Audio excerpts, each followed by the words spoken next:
So, coming back 'గులాబీకి' ఎళ్తే గనక సునీత గారు వీళ్ళందరూ మీతో పాటు పాడారు కాబట్టి ఇప్పుడు అవును. టచ్‌లో ఉంటారా? ఎప్పుడైనా మాట్లాడడం గాని ఇలాగా జరుగుతుందా?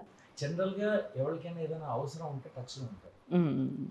ఏదైనా ఒక ఫన్నీ థింగ్ అంటే ఏం చెప్తారు? 'గులాబీ' టైమ్‌లో అంటే మీరున్నోళ్ళందరూ ఏమి లేదు. ఏమి లేదా? ఫన్నీ అసలు థింగ్ ఏంటంటే 'గులాబీ' తర్వాత ఎక్కువ సినిమాలు నేను చేయలేదు. అదే ఫన్నీ థింగ్. No sir. ఆ మూవీ టైమ్‌లో సో, ఏదైనా ఒక మీ అందరూ కలిసి వర్క్ చేసారు అండ్ సో, ఏం న్యూ లేదు. పీపుల్ గాబట్టి నథింగ్. అస్సలకి. Nothing at all. హ్మ్. 'గులాబీలో' ఆ పాటలు అవి నాకు కొన్ని గుర్తున్నాయి. అంటే హ్మ్.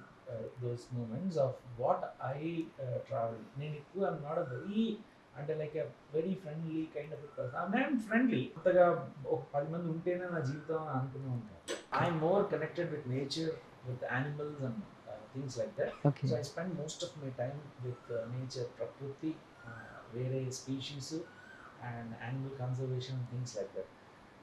మనుషులు they are capable of living because we have created an ecosystem for ourselves. వాటికి ఎంత కాదన్నా కూడా నేచర్ అప్పుడు ఇచ్చింది దాన్ని కొంత మనం డిస్టర్బ్ చేసాం కాబట్టి I prefer spending my time with them more than